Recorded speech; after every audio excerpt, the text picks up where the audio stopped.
Performance Plus presents the Summit Club Podcast, your business roundtable discussion for sales and business leaders, with your host, Bill Statz. Welcome to the SummitClubPodcast.com, a business roundtable. I'm your host, Bill Statz, and let's have an open forum today. Let's talk a little bit about improvement. What's that look like, guys? Performance improvement, personal life improvement. What are we talking about? I'll start off because I love going first. So I had a situation, and it's happened to me more than once in the workplace, where involving somebody who worked for me. So I would get into work, say 7:30, and this person would already be there, which you think off the top, well, that's good. This really dedicated, hard worker. Then I'd leave at night, 6:30, and this person would still be there. And if I asked the person, what are their plans that night? Well, they were going out with clients, and they had things 2 or 3 nights a week. And they were probably coming in on the weekend because they had some more work to do. And I thought about that, and since at one point I did the job this person is doing, my first thought was, well, he must be way better at it than me because he's spending an awful lot more time doing it. And then I thought, no, you don't need, it's not an easy job, but you don't need to dedicate, you're a sales manager. Your people aren't there on Saturday. And if you're going out every single night, your salespeople will be happy to drag you out, but what kind of life does that lead for you? So I brought him in, and I addressed some of my concerns, and he said it wasn't a problem. He was fine doing it, and he wasn't spending too much time doing it. And I said to him, so if I wanted to have a lunch with you, a business lunch next Wednesday at noon, we good? And he pulls up his calendar. He goes, no, I've got an appointment at 12. That's a bad day for me. And I said, well, is there a good day for you next week to do this? And he said, after looking, no, I'm jammed all next week. I said, all right. I said, so I'm going to ask you to do something that you're really, really not going to want to do. And he said, what's that? I said, I want you to keep a calendar for the next 2 weeks of all your appointments and all the time you spend working. And at the end of 2 weeks, we're going to review it, because I think you can spend your time, I think your time can be better spent doing other things. And I don't think it's necessary to dedicate all these hours to work. It takes away from your home life, takes away from a lot of things that I would argue you should be doing. So he said, okay. End of 2 weeks, I called him in. I said, let's see what you got. He said to me, I was too busy. Wow. So there you go. A classic. Well, Rick, perfect coaching opportunity. Yeah. Apparently I didn't do such a good job.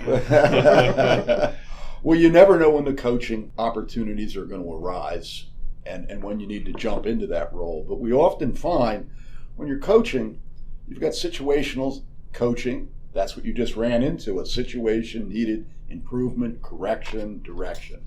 Then you have aspirational coaching. Don't you love it when somebody in your organization comes to you and says, I need to improve a particular part of my performance, and how can I get some coaching, whether it's internal or external, to achieve that goal? What do you guys think? So here it's kind of funny that it's pretty obvious what our topic is for today. It's coaching. And in many cases, we don't recognize the opportunities. And if we do, we're not really sure, how am I going to go about it? Because it's not training, it's not education. Coaching's all about feedback. And it's more about listening than it is telling. And why are we doing it? We're doing it to help people improve. Professionals are coached all the time. There's very few sport right now, including bicycle marathon riding stuff. I just read in the paper the other day, a woman has a coach riding alongside her to give her cadence and feedback and whatever. So today we want to talk about coaching. The real opportunities, what do they look like, and how do we move forward? It's not an intellectual exercise.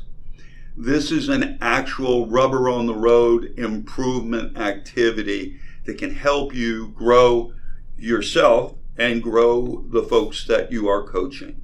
So we're here with Rick, John, JT. Let's dive into some situations and take them apart.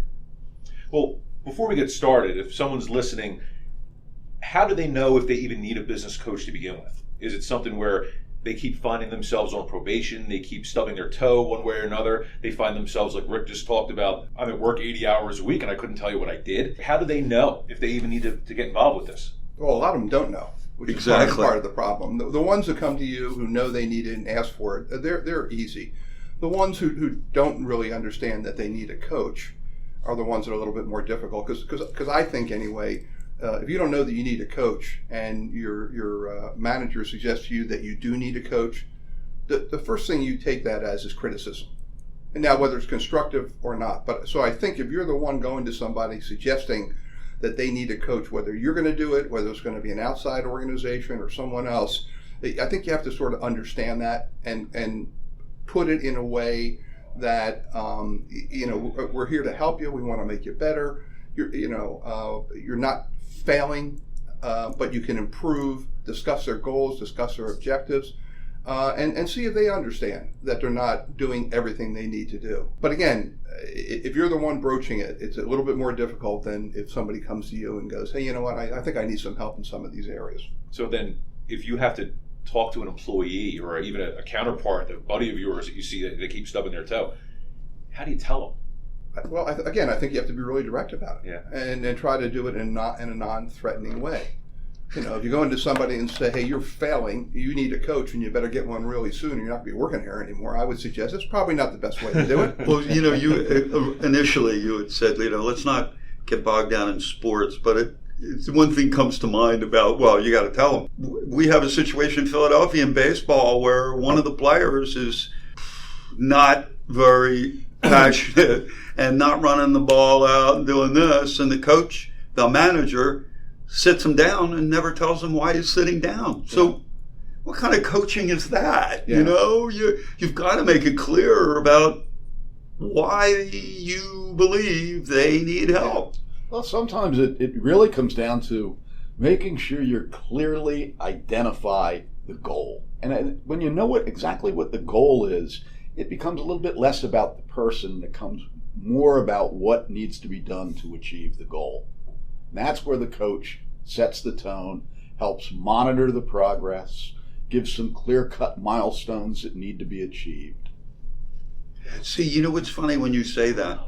Just think about how your work life is like inside your car. And which is bigger, the windshield or the rearview mirror? It's the windshield. And so on these situational opportunities where someone's making mistakes or their life balance or Rick's story, whatever, you're kind of looking in the rearview mirror and seeing how they've done what they've done. And then what you're really trying to do as a coach is to get them to look through the windshield and say, okay, what can I do to help you going forward? And it may be going forward with a situation that's a problem that needs to be fixed. Or I know, John, you're working with people right now where it's not so much a situation that you're trying to fix, but it's an aspiration, it's a goal, it's an objective that they're trying to accomplish. But it's the same metaphor, really. It's like, look in the rearview mirror, see what's going on. If it's not working the way it could, then let's take a look out the windshield and help somebody do better moving forward. Bill, one of the easiest ways to coach is if you have an aspirational player. They already have an idea where they want to go. The real value in coaching, though, and the coach that really achieves the greatest victory is the coach who has a situational.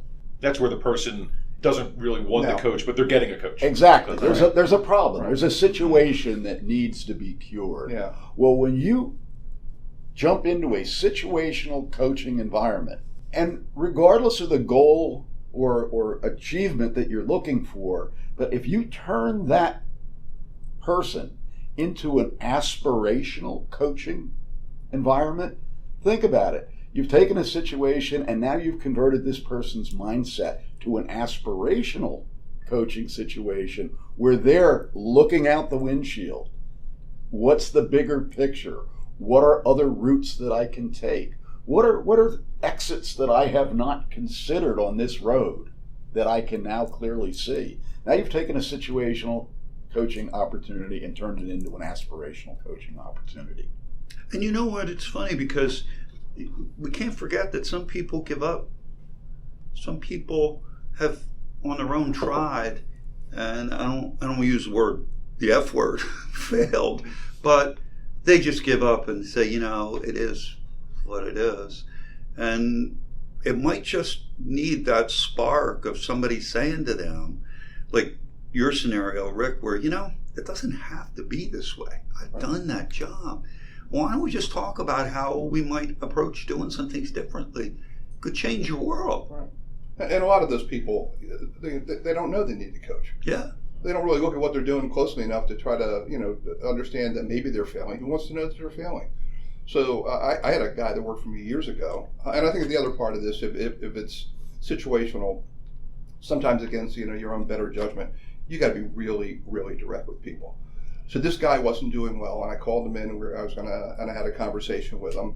And in my mind, I covered everything that I wanted to cover to suggest to him he needed to do better. He wasn't doing a great job compared to the other people working there. He was behind, blah, blah, blah. We got all finished, and I felt pretty good about the conversation. So he looked at me and he went, so we're good, right? And I go, what do you mean we're good? He goes, you and me, we're good, right? I said, if you're talking personally, I like you. Yeah, you're a good guy. I enjoy working with you. He went, okay, but work-wise, we're good, right? I said, were you here the last 20 minutes? That would be a no. Right, and he said, yeah, what are you talking about? And I found, although I don't always like to do it, I said to him, listen, if I had to decide today whether you were coming back in tomorrow to work, I would decide to tell you not to come back in. And he said to me, well, what are you talking about? So I then sort of restated a little bit more directly what my issues were. And it ended up, we had a really, really good conversation. And he really understood, what the problems were, the things that he needed to do. And it turned out, at the end of the day, to be a good situation. But sometimes you're not doing somebody a favor if you're skirting around the issues. I think you need to be direct about the problem and let them understand you're here to help them fix this. Well, that's an interesting, one of the focuses, and I know we talked about this maybe a little bit earlier, but you have to be clear in the objective or the situation. I mean, here's a person that was going to walk out the room with a totally different perspective. Feeling good about himself. Exactly. So, I think the first tenet of coaching is really make sure that there is a clear-cut objective goal that person knows that they need to achieve. Well, if you don't do that, you're not doing them a service. You're doing them a real disservice. To your point, sometimes that goal is rearview mirror, in that this has been happening and we've got to fix it. And in some cases, it's that windshield aspirational thing where we can't keep up unless you can do more. And you can't do more, that saying about always do what you've always done, you're always going to get what you've always gotten. Well, the platform's changing here. The expectation is more. That's like my wife. She doesn't want much. She just wants more. How do we accommodate that unless we can help you do better what you're kind of missing right now? That's why it's dramatic, and it's scary when we talk about performance improvement plan, or there's just a lot of different names for the same thing, but it means, you're in trouble. And if we can't figure out how to fix it, there's going to be consequences. And the consequence has to be really clear. I've had people put someone on a performance improvement plan and not make it clear that in 60 days, when we're at the end of the plan, if this isn't fixed, you're gone. And they went, what? Yeah. It's like, no, that's why we're doing this. Right. And the coaching pieces, John, in your examples, are those checkpoints, those milestones where we're going to have more. This is not the only coaching conversation we're having, You and I are going to agree on these milestones or checkpoints going forward. And if it comes up again, well, I haven't had time to do that. Guess what? Yeah. Don't come in. Right. So if you're running a company and you're having an employee that is on a PIP or a just flat out probation, whatever you want to call it, for that employer, is it their best interest to get a coach for that situation, for that person? Because I'd imagine if you're the manager, it's just more on your plate all of a sudden to take this person under your wing for the next 30, 90 days, how long it is. Like, what would you say what's the best practice? I think if you're there, you're at a point where you're, as Bill said, you're saying to somebody, listen, you got 60 days to fix this. Here's what you have to do. I don't know you're going to get a coach who's going to help you get through that. Now, ideally, that person would be aware that they weren't, doing the things they needed to do, and either got coaching prior to that. So the coach, the manager, or even the individual that realizes they need it, they should get a coach before it comes to that end game situation. But I mean, they need to be made aware, maybe 120 days out or 6 months out, that this is not working. You need to do a better job. Here's some things I want you to work on. But I mean, I don't know if you agree with this. When you give somebody a performance improvement plan, it's like, here's 60 days and these specific things have to happen. And I've had people come out of performance improvement plans successfully. There's a woman that I'm thinking of right now that was really struggling, and she could have struggled for a lot of reasons: product knowledge, industry, market awareness, all kinds of things. But, the reality was her boss, could be Rick, could be John, JT, is saying, look, you're behind goal now. This is the third year, whatever, in a row. We're going to have to take this seriously. So we're going to put you on a performance improvement plan. You and I, you tell me, you want to get together every morning for the first 30 days? We'll do that. Or every Friday or whatever. But this woman took it seriously. And at the end of the performance improvement plan, she had a real good handle on the behavior that she had to exhibit, the quality of the presentation she had to, whatever. And now she's a multi-million-dollar producer. So it's not all about papering the file to blow somebody out. It's as much, let's just try to fix this and be a win-win. Well, look, when you're coaching, you have an investment in that person. You bet. And they have an investment in the company that they're with. It's a return on investment. Good coaching should do a couple of things. One, you need to motivate that employee. Now, the motivation may be 60 days, we're going to correct this, or there's going to be a problem, or it could be, the proper motivation will yield better results, whether it's compensation, promotions, recognition, whatever. The other thing a coach really has to do with that person is really sit down and explore the ideas and the solutions that need to occur for that person to achieve that result. And most importantly, as a coach, you then have to follow up and know what the milestones are, clearly communicate those, and work with that individual to see that they're making progress or not making the desired progress. Another coaching opportunity. So if you're noticing that nothing's happening, is that something as a manager you just say, all right, I tried and that's it? Or is that something where you just go back to part one, back to the motivation again, and you just repeat that cycle until they have the aha moment, and then you move forward with the training or the coaching? Well, that's where you ask questions. Why isn't it working? There's a lot of reasons why something may come off the rails here, and the better you understand that as a coach, the better opportunity you have to put that performance back on track. It's funny because you had mentioned a couple minutes ago, and Rick responded really well, I thought, to, how do you find it? Do you find an outside coach, whatever? I've had situations where one of the best coaches is a team member, or you can set up a situation where the best way to learn is to teach. And if I've got John who's really good at this particular aspect of the job, and I've got JT who's struggling with it, and I can say, why don't you guys work together? Maybe there's something, JT, that you're doing that you could help John with, but I know John could help you with XYZ. And it's almost like an accountability partner then. And you don't get into so much of the hierarchy where it's like, oh God, now there's going to be a note in my file that I do blah, blah, blah.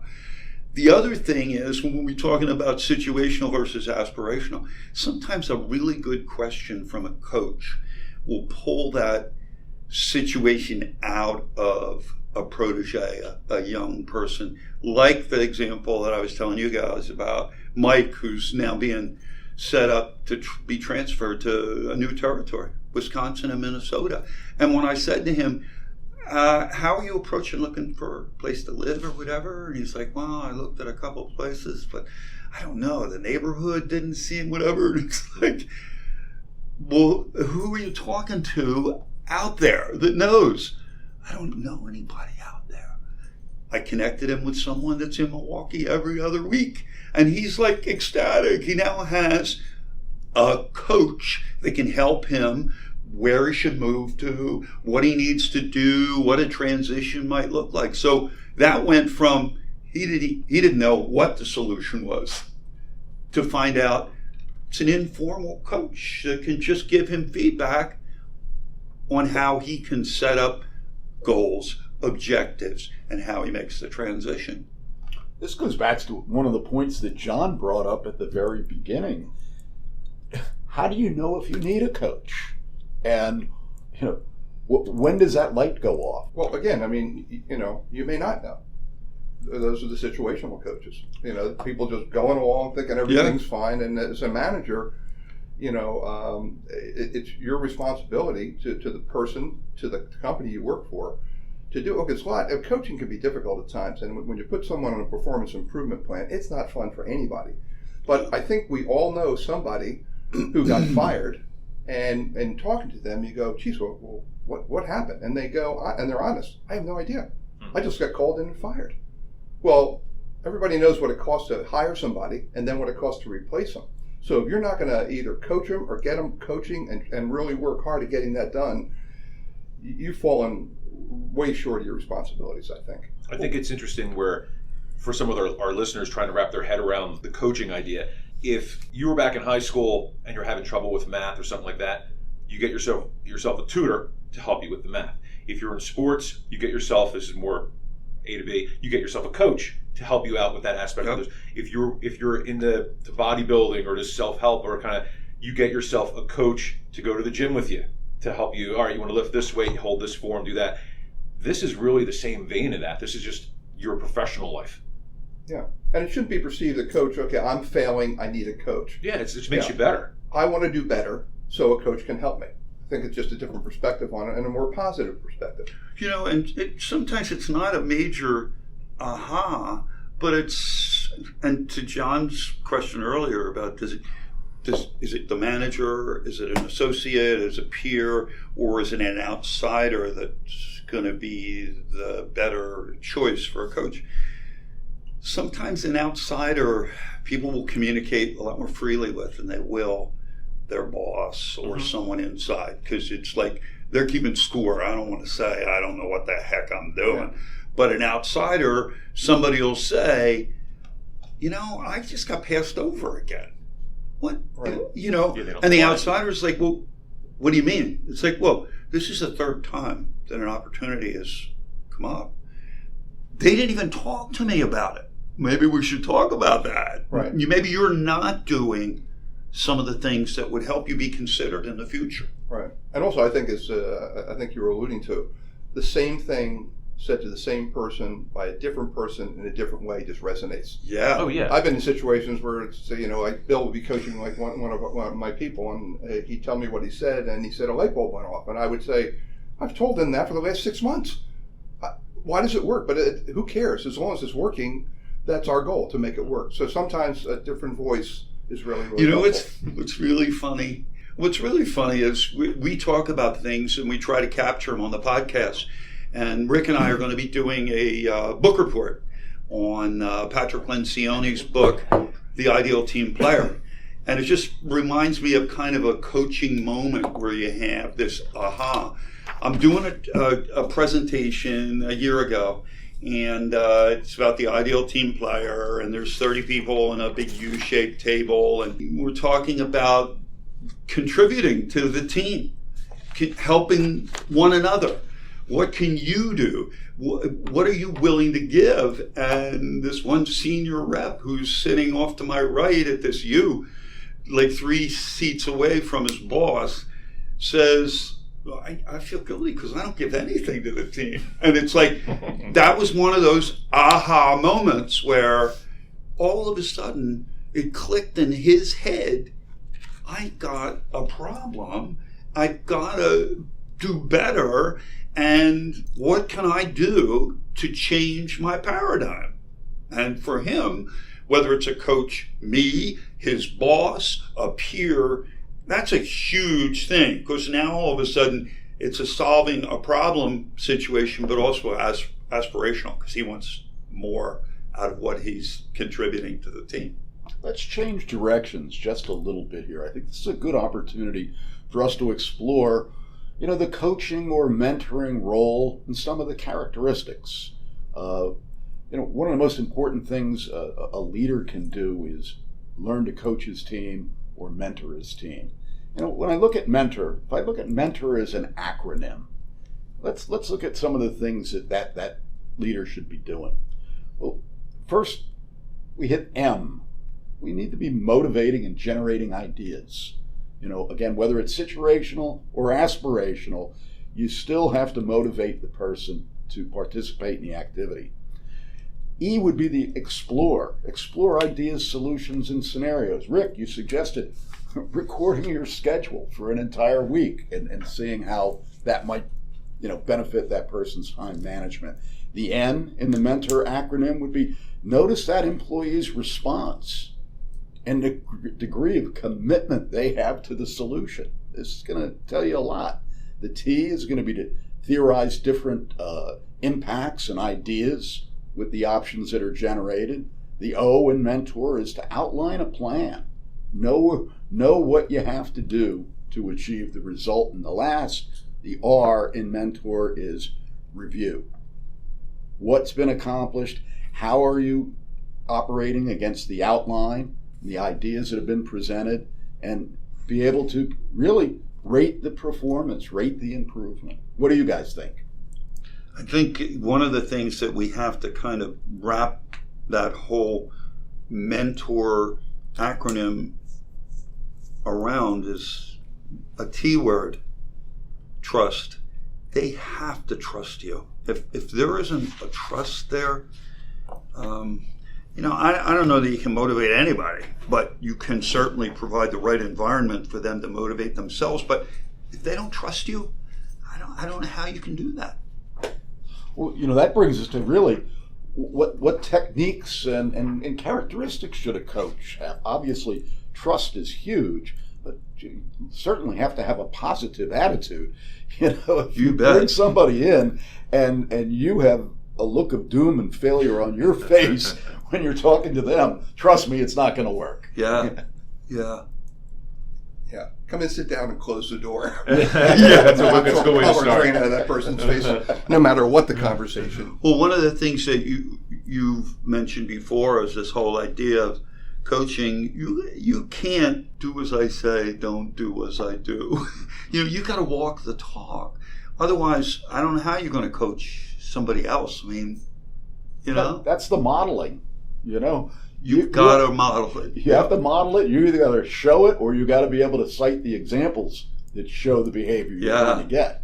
Ram Charan in the book Execution says in there, you're going to get the behaviors that you exhibit and you tolerate. And that's, I think, a big part of setting up your approach to coaching. Because for you to go in and try to help someone solve a problem that you already have and haven't solved, forget it. I mean, there's no credibility there, let alone trust.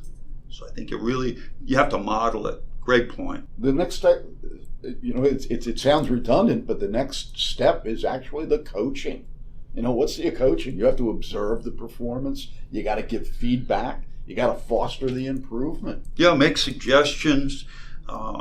It's really good if you can help them find the improvement points and some solutions or opportunities for solutions on their side of it. Telling is not selling, and this is you're really selling here. You really are. You're selling that person on improvement. Well, this is then comes the requirement part of the equation. There has to be a requirement. And that requirement is to reach the expected behavior or performance. Get like Rick's story about, write down everything you do for the next 2 weeks. I was too busy. Well, it's like, okay, here's the requirement now. Don't come in the next time. Right, and the worst part about that was saying that didn't bother him. At all. That was his reason. I was just too busy to do it. It's like, that's why we're here. Well, that goes back. We've really come full circle here. You got to clearly understand what the objective is. This person didn't understand what the objective was, didn't perform the basic goal or pardon me, action that you set up to achieve the goal. My goodness, they struck out on the first pitch. I probably should have Bill talk to him. You know what's really funny too, when you just think about if you're in a coaching situation, does the person that you're coaching have the ability to say no? Because if they won't say no to you, there's a good chance they won't say no to other people. And Rick's example, you got somebody that's morning to night and whatever, and you're saying you can't operate like that. I mean, your productivity goes down because you're exhausted and you're spread too thin. Some of these things you've got to be able to say, no, I can't do it now. How about if I do it and push it off into the future so that you can do a better job of preparing or whatever. Some people just aren't comfortable saying no, but if you can get them to acknowledge to you, it's not just no and walk away. It's I can't do that, but I could do this. And that's where I think you really want to get them so they don't see it all black and white. Well, I need to get better and you're going to help me, but I got to do it. Well, what works for you? Well, that's part of the exploration. Yeah. And the communication. Is there a better method? It's terrific if the player comes up with an idea. It's like, well, maybe not presenting you with a list, but how about if you travel with me for a day? We all learn in different ways. Some are visual, some are auditory. So let's not assume that the way that you can relate best to is the way that candidate best relates to. And that no, I think it may be okay if somebody understands, yes, I can say no, but they also have to understand that your no may not be acceptable to me for what we're trying to accomplish. And if that's the case, we're going to talk about it. I'll explain to you why it's not, and we'll come up with something together that works for both of us. So should we kind of create a model of a coaching, I don't want to say role play, but maybe we need a part 2 of the coaching podcast series now, where we'll actually create a scenario and maybe have some word tracks and some approaches that we could take in a couple situations in a separate podcast. Would that make sense? Absolutely. Sure. I think we should maybe get very concrete in defining the role and the characteristics, actually talking about the techniques, reviewing the interactions, and seeing what the key questions and takeaways are in a coaching situation. If we can get the folks out that are listening right now to have eyes wide open, whether it's a manager, a leader, a supervisor, or a doer, someone that's going and doing the work every day. If we can get them to have eyes wide open a little bit, where are opportunities for me to help somebody else? Or where are opportunities for me to get some help? And the goal really is learn, grow, be promotable, make more money, advance your career, find a better job. Well, whatever especially in this environment now with low unemployment, everybody wants to do better, I think, or at least there's opportunities out there you could seize if you were ready for it. So maybe we do that next time. We set up a couple scenarios.